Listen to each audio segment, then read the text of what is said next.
দীপাবলির উৎসব ধুমধাম করে হবে, কিন্তু তার আগে এই বাড়ির নিয়ম, বাড়ির বড় বৌমা মায়ের সামনে নিজের হাতে তৈরি প্রদীপ জ্বালায়। এতদিন এই কাজ জানকী করত, কিন্তু এখন মৌহা করবে, কারণ বাড়ির বড় বউ। আপনি নিয়ে এসছেন ওই পেন্টের কৌটোটা দেখি। ধন্যবাদ।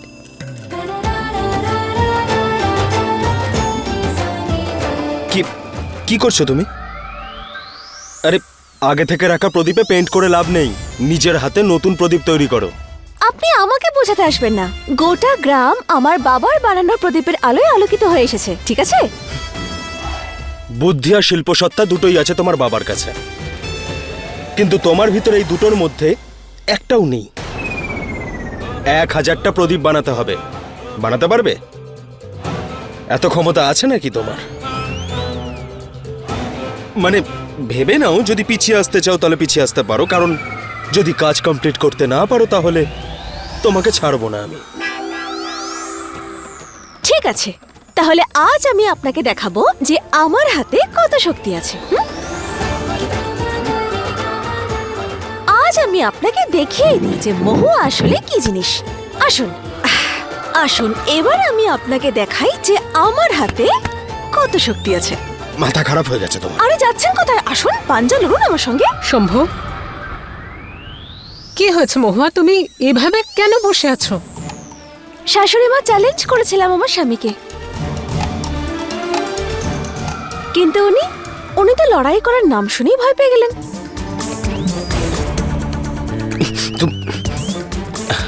ব্যাপারটা হচ্ছে যে আমি না এখন যাচ্ছি, আমার কিছু কাজ আছে। মা আমি চলি। হ্যাঁ? আরে এক মিনিটও লাগবে না আপনাকে হারাতে আমার। দেখুন, কিছুক্ষণের জন্য ভুলে যান যে আমি আপনার প্রিয় স্ত্রী। হ্যাঁ, আপনার ভালোবাসার অনুভূতির উপর একটা ফুল স্টপ লাগিয়ে দিন, আর এটা ভাবুন যে আমি আপনার সমান টক্করের প্রতিযোগী। তাহলে আসুন, বসুন আর লড়ুন পাঞ্জা। ওই নাটকের একটু বেশি সুযোগ তুলে নিচ্ছে না? আমার ভালোবাসাকে তো আটকাতে পারবো না, তাই তোমার জন্য তোমার এই চ্যালেঞ্জ আমি স্বীকার করছি, আমার মিষ্টি সোনা।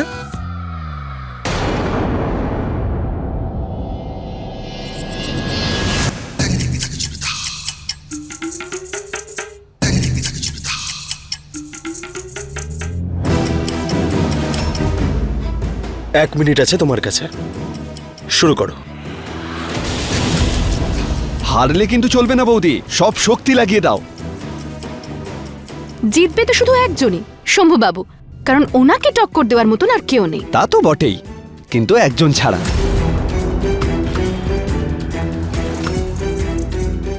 অনেক বড় ভুল করে ফেলছিস ছোট। সেটা বোঝাই যাবে। ব্যাস ব্যাস, অনেক হয়েছে, এবার শুরু কর। চলো শুরু করা যাক।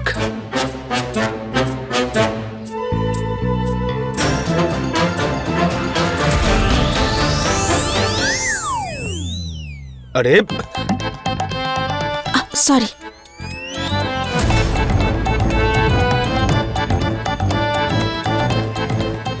এটুকুই শক্তি আছে নাকি গায়ে? এভাবে তৈরি করবে 1000টা প্রদীপ? হ্যাঁ, তো করছি তো চেষ্টা। করো করো।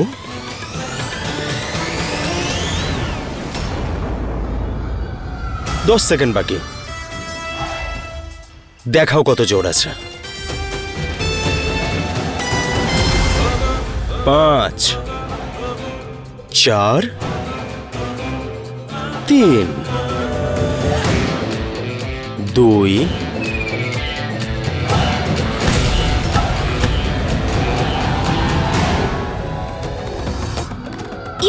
আমি জিতে গেছি, আমি জিতে গেছি। আরে শম্ভু,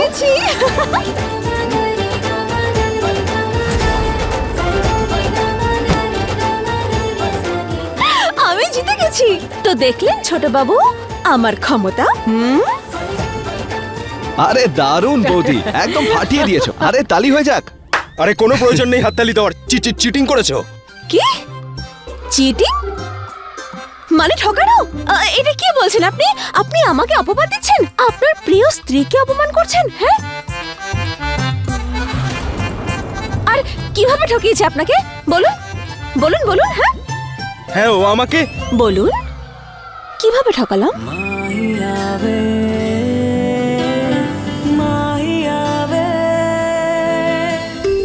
আরে শম্ভু, কি বিড়বিড় করছিস? হেরে গিয়ে বুঝি লজ্জা পাচ্ছিস? এবার দেখুন তো শাশুড়ি মা, এই দিনটার জন্য আপনি এত বছর ধরে ভালো মন্দ খাওয়াচ্ছেন ওকে, হ্যাঁ? এই দিন দেখার জন্য। তাহলে দেখলেন তো আপনি আজ আমার শক্তির নমুনা, আর এবার আপনি দেখবেন আমার ট্যালেন্টের নমুনা। আর এভাবেই তড়ি মেরে আমি 1000টা প্রদীপ বানিয়ে দেব, 1000টা প্রদীপ।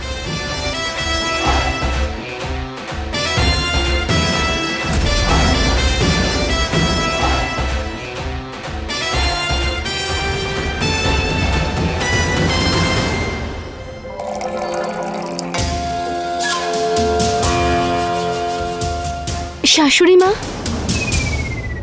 হ্যাঁ বৌমা বলো, বলো না কি হয়েছে? আপনার সাহায্যের প্রয়োজন আমার। নতুন কিছু ঘটলো নাকি সেই পুরনো মহুয়া? ও তো আমার কপালে বিষাক্ত সাপের মতো জড়িয়ে আছে। আপনি আর আমি দুজনেই তো চাই না যে ও এই পরিবারের আদর্শ বৌমা হোক।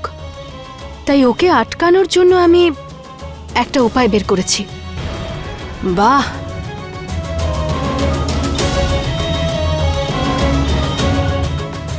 উপায় নিয়েই এসেছো, বেশ ভালো।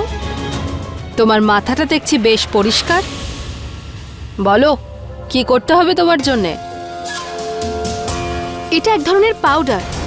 মহুয়া পড়াশোনা জানে তো, তাই ও আমাকে শিখিয়েছিল যে এটা একটু গরম হলে ফেটে যায়। আমি আপনাকে দেখাচ্ছি।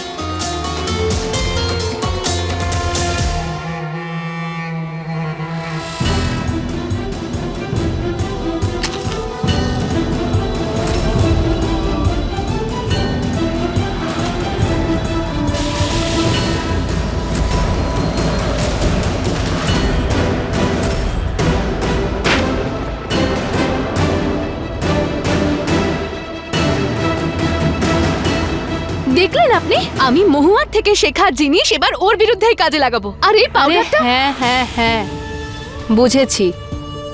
খুব চালাক আর কুটিল মন তোমার। আপনি আমার পাশে থাকবেন তো?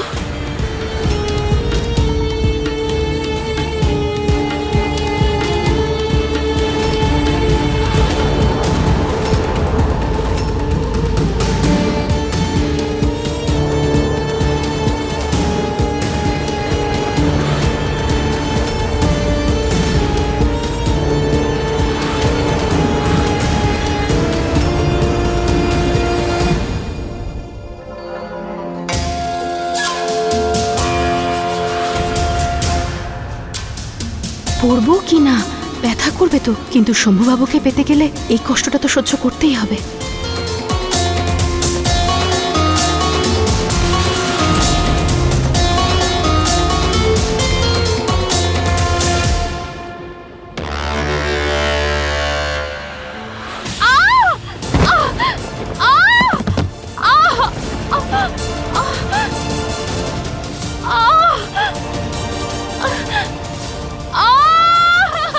দিদি, দিদি কি হয়েছে তোমার? তুমি বাবলি, ঠিক আছো তো? তুমি ঠিক আছো তো?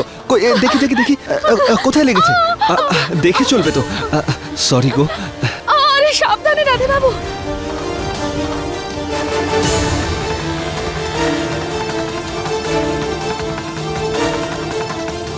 রাধে বাবু তোমার কত খেয়াল রাখেন, আর তুমি কি না ওনার ভালোটা দেখতেই পাচ্ছ না?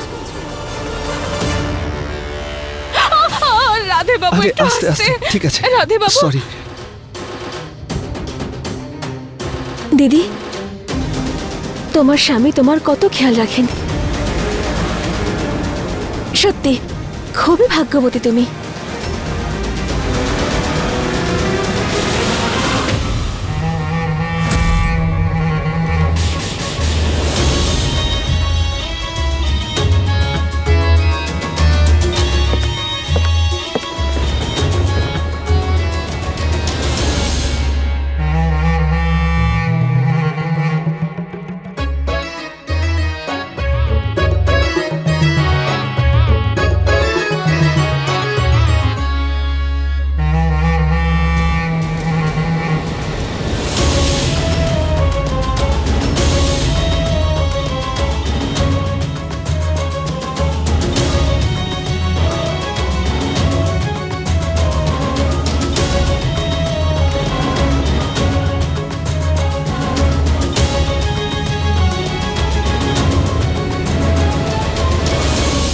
বাবলি, তোমার বেশি যন্ত্রণা হচ্ছে না তো? ডক্টরকে ডাকি? হ্যাঁ,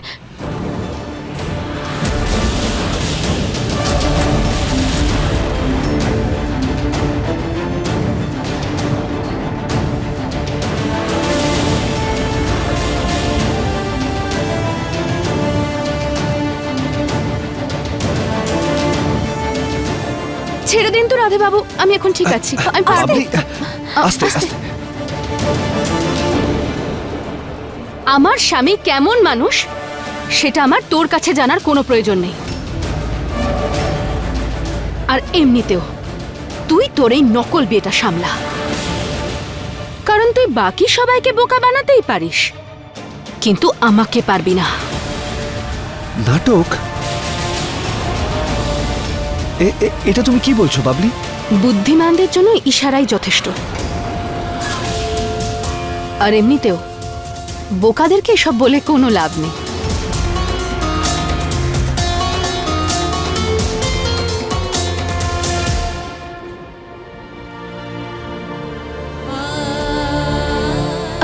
রাধেবাবু কিছু মনে করবেন না, ওই আমার দিদি শুধু একটু আরে ছাড়ো সম্পত্তি, তুমি কেন চিন্তা করছো? এখন এইসব বিষয়ে আমার অভ্যেস হয়ে গেছে, আমি ঠিক আছি।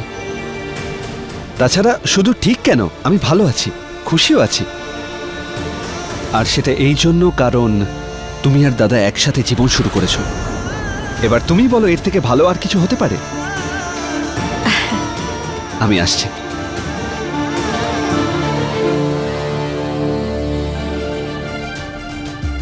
বারুদ ভরে এসেছি, শুধু আগুন জ্বালানোটা বাকি আছে।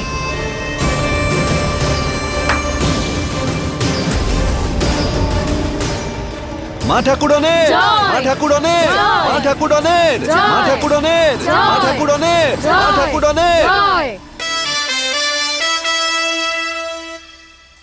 আরে বাহ, শেষমেশ তুমি তোমার কাজ কমপ্লিট করেই দিলে। আপনার মনে আমার প্রতি বিশ্বাস কম আছে, কিন্তু ছোটবাবু আমার হাতে অনেক জোর আছে। কিন্তু আপনি একদম স্ট্রেস নেবেন না, আমি কাউকে বলবো না যে আপনি ওই পাঞ্জা লড়ানোর প্রতিযোগিতায় আমার কাছে হেরে গেছেন। তোমাকে আমি ঠকিয়েছো তুমি।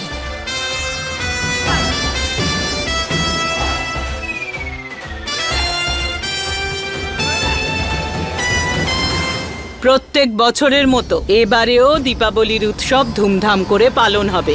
আপনারা আপনাদের বড় বৌমাকে পেয়ে গেছেন, আমার শম্ভুর বউ মৌহা। এই গ্রামে সুখ সমৃদ্ধির জন্য মৌহা প্রথমে মায়ের কাছে প্রদীপ জ্বালাবে আর উৎসবের শুভারম্ভ করবে। মৌহা,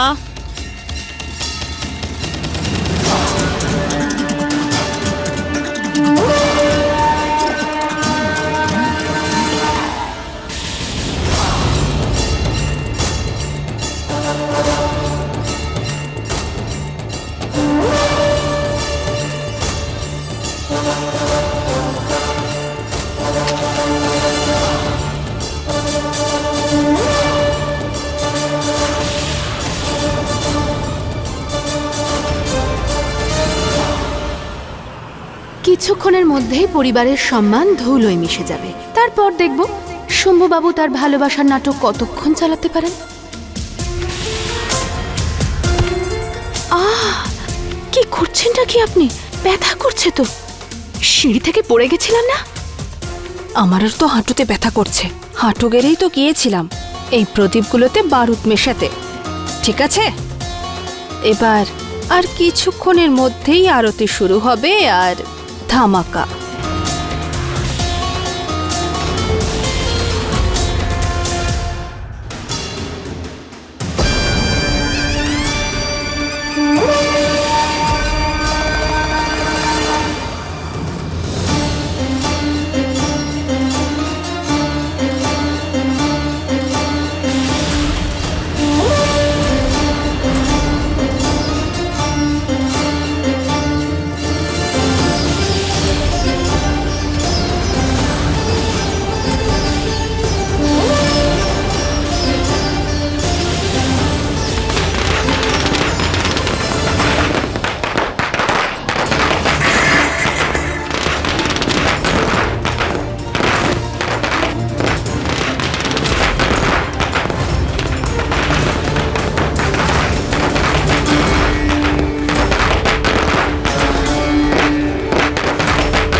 অলক্ষণ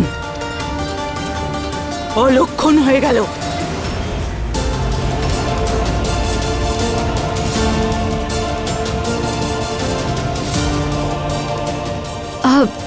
নদ খোলা মেয়ের হাত দিয়ে প্রদীপ জ্বালানো হলে অমঙ্গল তো হবেই, তাই না? মা লক্ষ্মী নিশ্চয়ই রাগ করেছেন। হায় হায়, লক্ষ্মী মায়ের অপমান, এটা কিন্তু ঠিক হচ্ছে না। আরে এই নদ ছাড়া মেয়ের জন্য আমাদের সকলকে ভুগতে হবে।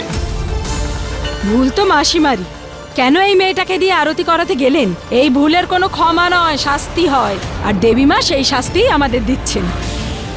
ঠিকই বলেছ, বাবাকে কোমায় পাঠিয়ে দিয়েছে, দিদির বরটাকে ছিনিয়ে নিল, আর এখন আমাদের সবার জীবনে অন্ধকার নেমে আসবে। এই সব কটার প্রদীপ আমি নিজের হাতে বানিয়েছি। আমি জানি না এরকম কেন হলো। নিশ্চয়ই কোনো গন্ডগোল হয়েছে। আমি দেখছি এক্ষুনি। দাঁড়াও, তুমি দেবীমার কাছে আর যেতে পারবে না মহুয়া। এর মধ্যেই নদখোলা মেয়ের হাতে প্রদীপ জ্বালানোর ফল পাওয়া গেছে। তুমি আবার যদি কিছু করো, এবার তো গোটা গ্রামে মহাপ্রলয় ঘটে যাবে। আচ্ছা, আপনি কিছু বলছেন না কেন?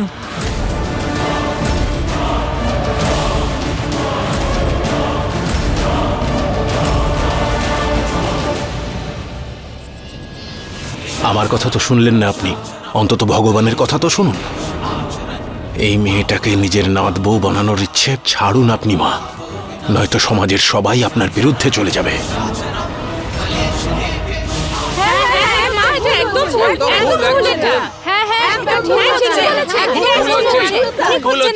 দেখুন, আপনাদের সবার রাগ হওয়াটা স্বাভাবিক, কিন্তু আমাকে রাগ দেখানোটা ভুল। আমি কিচ্ছু করিনি। যখন আমি প্রদীপ বানিয়েছিলাম তখন কোনো গন্ডগোল হয়নি। তাহলে এই সব কিছু কি এমনি এমনি হলো? সেটাই তো আমি ভাবছি যে এরকম হলো কি করে। আপনারা না 2 মিনিট দাঁড়ান প্লিজ। আমি দেখছি কি হয়েছে, প্রদীপগুলো দেখছি আমি কি হয়েছে। আর এক পাও এগোবে না মহুয়া। মায়ের জন্য আমরা সবাই এতক্ষণ চুপ ছিলাম, কিন্তু আর নয়। এখন পুরো গ্রামের ভবিষ্যৎ নিয়ে চিন্তা। লক্ষ্মী মায়ের আর কোনো অপমান আমরা হতে দেব না।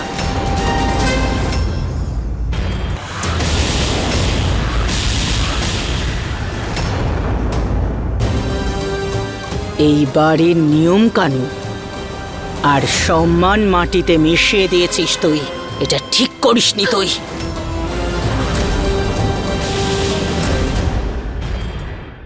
দেখুন, আমি আমার বোনের পক্ষ থেকে আপনাদের সবার কাছে ক্ষমা চাইছি। ঠাকুমা আর আমরা সবাই অনেক চেষ্টা করেছিলাম ওকে শোধরানোর, কিন্তু এখন বিষয়টা পরিষ্কার। মা কখনো পুরনো অপরাধ এত সহজে ক্ষমা করে দেন না। বাবলি, এসব অন্ধবিশ্বাসের কথা। আজকালকার দিনে এসব কথার কোনো মানেই নেই।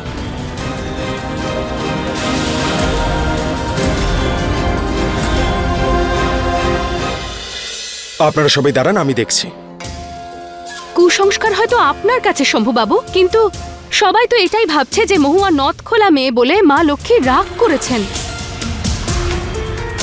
তাহলে কিছু একটা সত্যি তো নিশ্চয়ই আছে এসবের মধ্যে। ভেদাভেদটা ভগবান করে না বাবলি, সেটা মানুষের কাজ। ভেদাভেদ তো আপনিও করেন না। সেই জন্য তো মহুয়ার অতীতটা ভুলে গিয়ে ওকে আপনি স্ত্রীর মর্যাদা দিয়ে নিজের করে নিয়েছেন। দেখুন শম্ভুবাবু, গ্রামের মানুষের নিজেদের একটা বিশ্বাস আছে আর ওরা সেটাতেই স্থির থাকতে চায়, আর মাও তো ওনাদেরই পক্ষ নিচ্ছেন। আপনি যতই ওকে আপনার স্ত্রীর মর্যাদা দিয়ে থাকুন, কিন্তু গ্রামের লোকেরা ওকে আজও নদ খোলা মেয়েই ভাবে।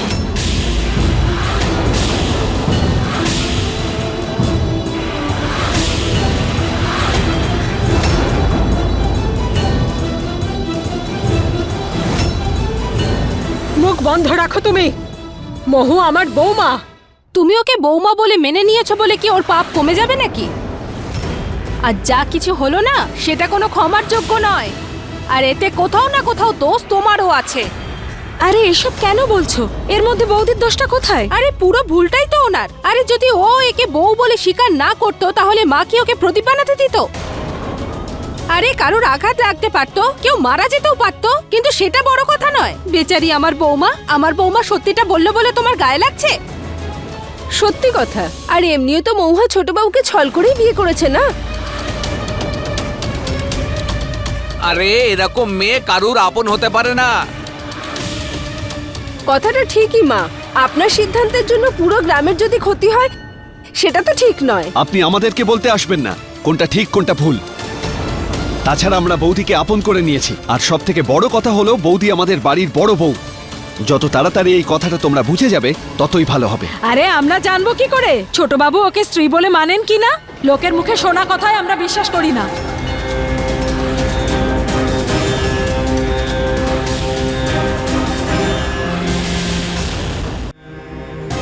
দাদা, তুমি সবাইকে বলে দাও যে তুমি বৌদির পাশে আছো।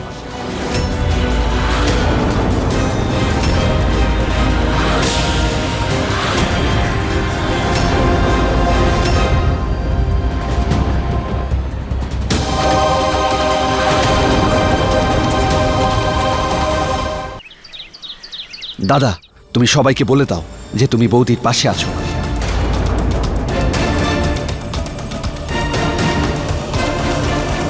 বলুন না শম্ভু বাবু যে মহু একটা নথ খোলা মেয়ে, তাতেও আপনার কোনো অসুবিধে নেই।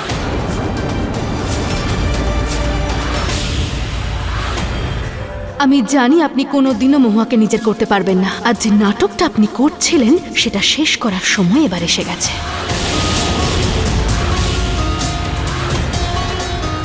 বলুন না শম্ভু বাবু যে আপনি মহুয়াকে ভালোবাসেন আর ওকে স্ত্রী হিসেবে মেনে নিয়েছেন। বলুন।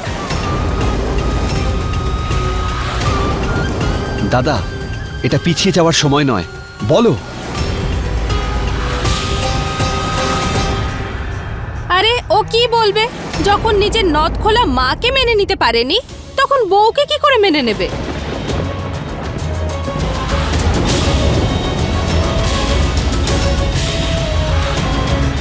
আরে এটা আমি বলছি না, এটা তো সব গ্রামবাসীরা বলছে। এইমাত্র শুনলাম ওরা এইসব কথা আলোচনা করছে। যখন ছোট বাবুই এই মেয়েটাকে নিজের বউ হিসেবে মেনে নেয়নি, তাহলে আমরা কি করে মেনে নেব? মা, মেনে নিলাম এটা আপনাদের পরিবারের মন্দির, কিন্তু এই মেয়েটার এখানে থাকার কোনো অধিকার নেই। ওকে বাইরে বার করে দিন। এই মেয়েটার জন্যই যত অশুভ কাজ হচ্ছে, মন্দির থেকে বের করে দিন এই মেয়েটাকে। হ্যাঁ, বার করে দিন, বার করে দিন ওকে। হ্যাঁ, হ্যাঁ, একদম। হ্যাঁ, হ্যাঁ, ওকে বাইরে বার করতে হবে, একদম বার করে দিন। এখনই বার করে দিন, হ্যাঁ, বার করুন ওকে। চুপ!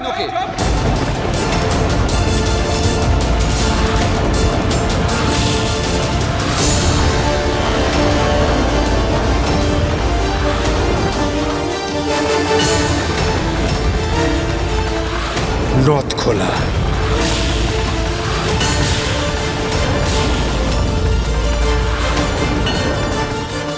লোভী, অভদ্র, নির্লজ্জ, ঠকবাজ। আপনারা মহুয়াকে এইসব নামই দিয়েছেন, তাই না?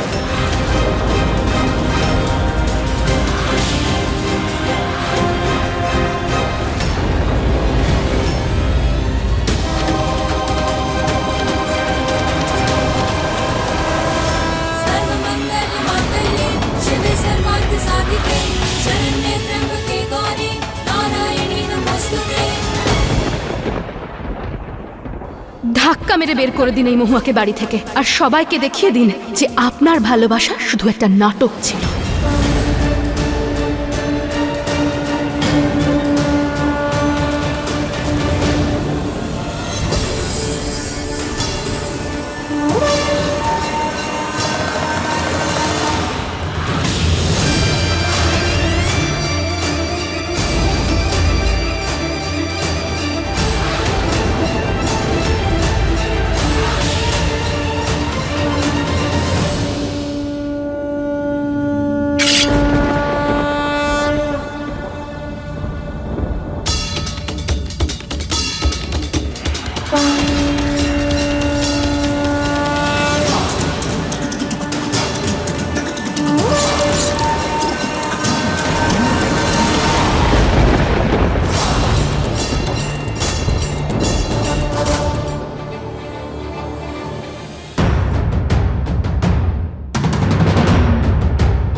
এবার যা হয়েছে তা নিয়ে কথা বলবেন না। আর আপনাদের সবার মুখ সারা জীবনের জন্য বন্ধ করতে আজ আমি নিজে সজ্ঞানে নিজের ইচ্ছেতে আপনাদের সকলের সামনে ওর সিঁথিতে সিঁদুর পরিয়ে দেব।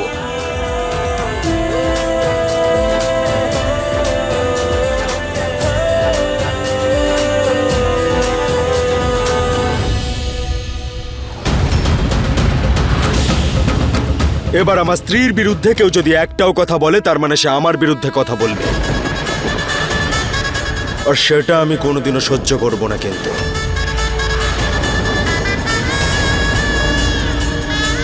আর না তো আমার ঠাকুমা মেনে নেবে। তাহলে বলুন, আর কে কি বলতে চান আমার ব্যাপারে, আমার পরিবারের ব্যাপারে বা মহুয়ার ব্যাপারে? কিছু বলতে চাইলে বলতে পারেন।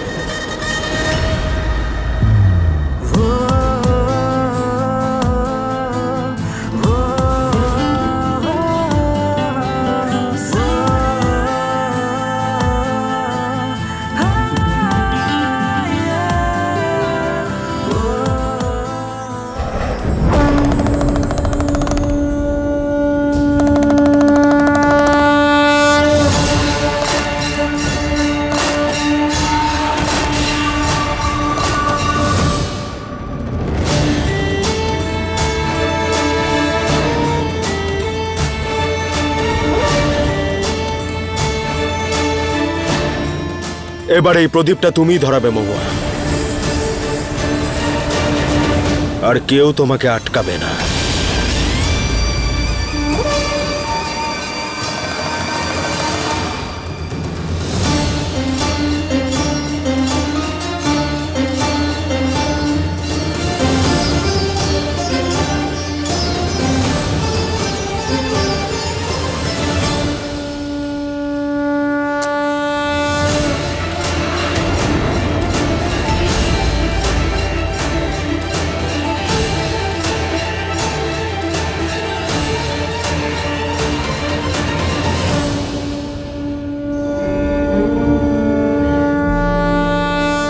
ঠাকুমা, ঠাকুমা, মহুয়া তোমার সামনে প্রদীপটা ধরালো,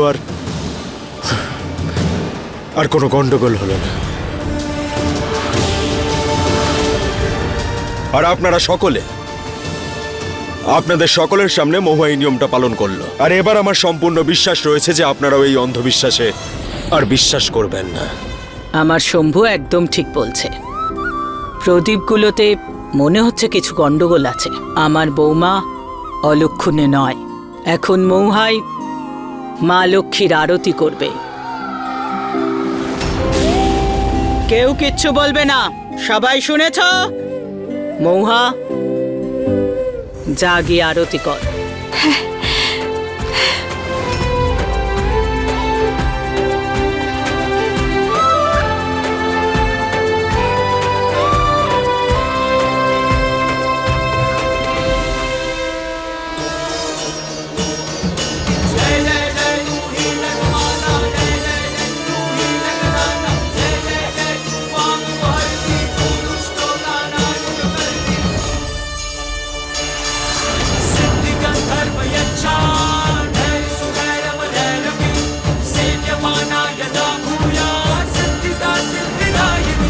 আমার তো মনে হচ্ছে মহুয়ার ওপর সত্যি ভগবানের আশীর্বাদ আছে। আমি বাইরের লোকদের নয়, আপন জনদেরই বেশি ভয় করি। আমাকে শক্তি দিও যাতে আমি ওদের মুখোমুখি হতে পারি।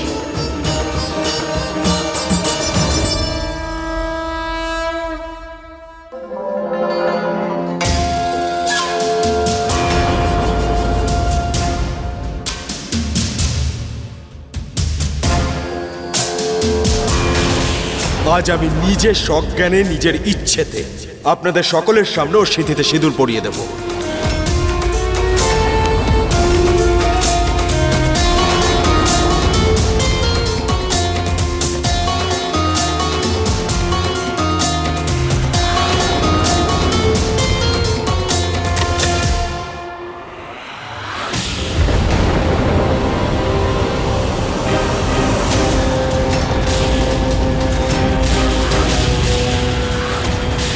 যদি মন পরিষ্কার হয় তাহলে এক চিমটি সিঁদুরও যথেষ্ট দিদি।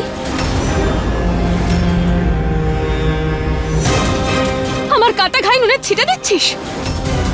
খুব খুশি হচ্ছিস তাই না জিতে গিয়ে?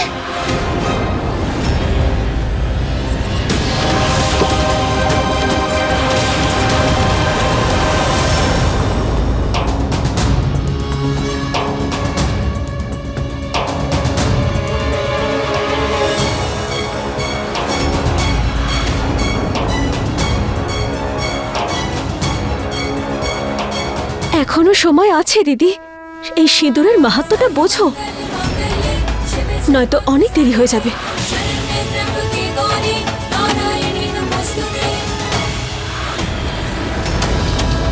আর দিদি তুমি বুঝতে চাইছো না কেন যে ছোট বাবু আর আমি এখন এক হয়ে গেছি আর একে অপরের সঙ্গে খুব সুখে আছি। আজ তো উনি সবার সামনে আমাকে আপন করলেন, আর আর কি প্রমাণ চাই তোমার? দিদি তুমিও এবার তোমার সম্পর্কটা এগিয়ে নিয়ে যাও। রাধে বাবু খুবই ভালো মানুষ, উনি উনি তোমাকে সুখে রাখবেন। আপাতত তুই নিজের চিন্তা কর মহুয়া। শম্ভু বাবুর সঙ্গে তোর এই নাটকটা কিন্তু বেশি দিন চলবে না। সবার সামনে তোদের সম্পর্কের সত্যিটা আমি ঠিক নিয়ে আসবো।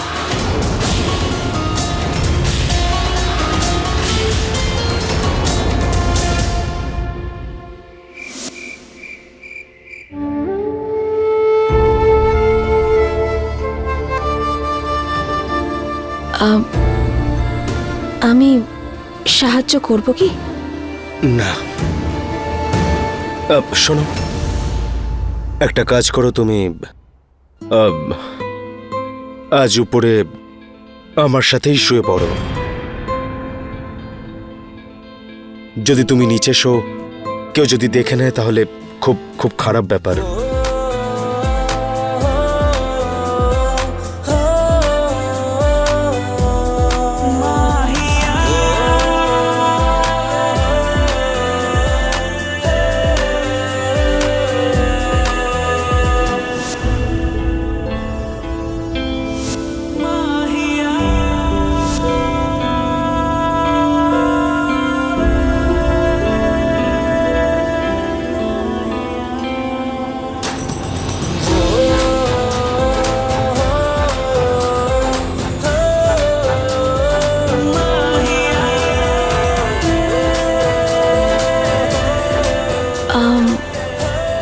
আপনি আপনি ঘুমিয়ে পড়েছেন? না, লুডো খেলছি। খেলবে তুমি? আপনি কোনো কথার উত্তর সোজাভাবে দিতে পারেন না নাকি? কি বলতে চাও তুমি? ওই আমি আপনাকে কিছু জিজ্ঞেস করতে চাই। কি? আজ আপনি যা বললেন আর যা করলেন সেসব নাটক ছিল নাকি? আর মহাদেব, আমিও না কি সব বোকার মতো বলছি। নাটকই হবে, নয়তো আপনি আমায় কেন?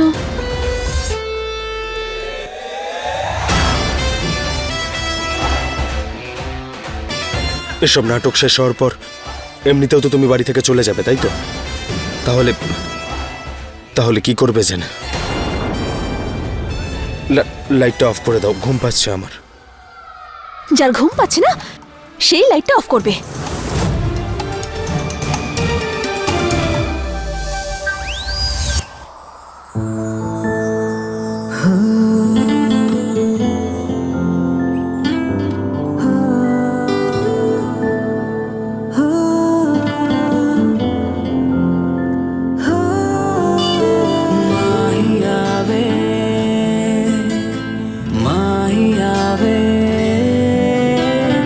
माही आवे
মহুয়া, এসব আমি দেখে নেব।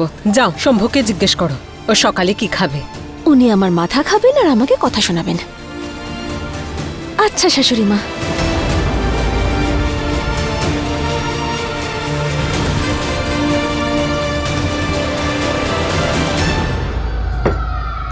ব্রেকফাস্টে কি খাবেন আপনি? ছাতুর পরোটা বানিয়ে দিই? মাথা খারাপ হয়ে যায়নি আমার যে তোমার হাতে বানানো ব্রেকফাস্ট খাবো? যাও এখান থেকে।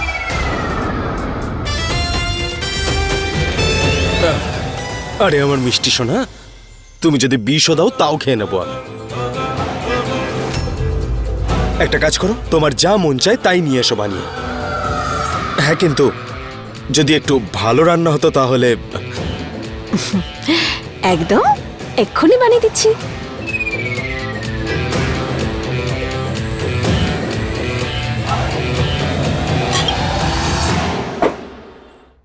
শাশুড়ি মা, আমি তো ভেবেছিলাম ছাতুর পরোটা বানাবো, কিন্তু ওখান থেকে আদেশ এসছে ভালো কিছু বানানোর জন্য। আমি তো ভালো করে বানাতে পারি না, এবার কি করি?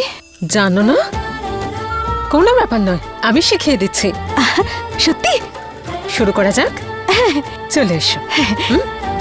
এই অল্প একটু তেল দিলাম,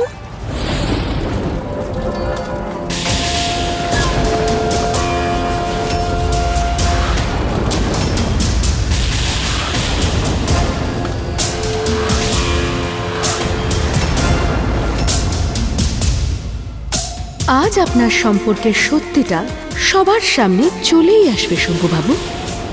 একদম অল্প, এইভাবে।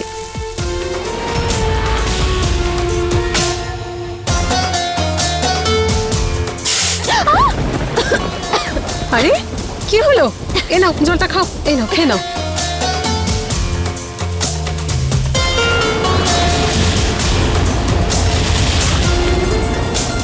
ক্ষমা করবেন মা, আমি ভুল করে ফেলেছি। কোনো ব্যাপার নয়, হয়ে যায় বাবলি।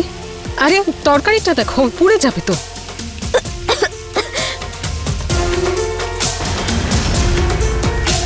এটা খাওয়ার সঙ্গে সঙ্গে তোর ভেতরে সব সত্যি গলগল করে বেরিয়ে আসবে, আর তারপরেই হবে আসল নাটক। এবার ঠিক আছে আমি। Thank you. আরে হ্যাঁ, এই যে এইটা দিয়ে ধরো, এই যে এটা দিয়ে।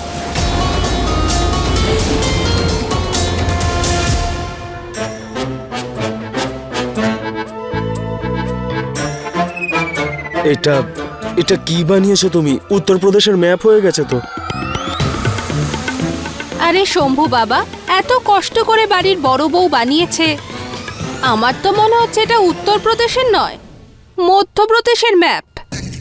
আর আমি পেয়েছি ছত্তিশগড়, আর এটাও ভাগ হয়ে গেছে। এই তোমরা সবাই চুপ করো তো, শুধু মধু কষ্ট দিচ্ছ আমার বৌমাকে। আরে কেমন দেখতে হয় তাতে কিচ্ছু যায় আসে না, খেয়ে দেখো সবাই আঙ্গুল চাটতে শুরু করবে। আরে বাহ, খুব সুন্দর বানিয়েছিস মহুয়া।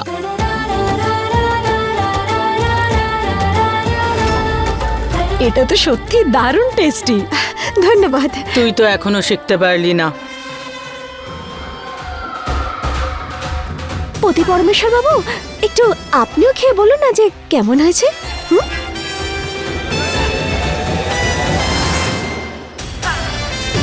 তুমি এত এত কষ্ট করে বানিয়েছো, প্রথমে তুমি খাও আমার মিষ্টি সোনা।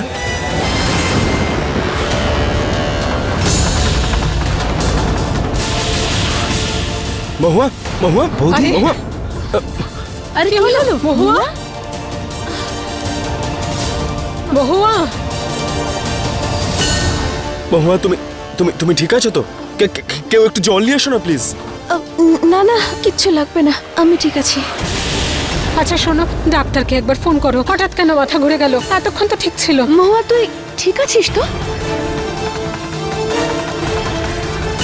দিদি, শরীরটা ঠিক ভালো লাগছে না, খুব গা গুলাচ্ছে আমার। খুব তাড়াতাড়ি সবাই জেনে ফেলবে মহুয়া যে তোর কি হয়েছে।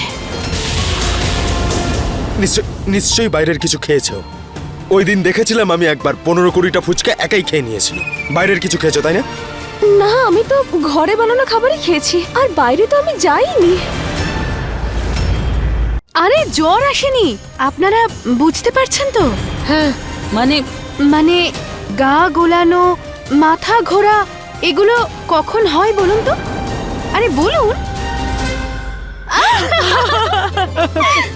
আরে আমার না মাথাটাই খারাপ হয়ে গেছে। তিনটে বাচ্চার জন্ম দিয়েছে আর আরে আমাদের মৌহা, বুঝেছিস সবাই? কি বুঝবোটা কি? আমি কিছুই তো বুঝতে পারছি না, বোঝাও না আমাকে কি হয়েছে।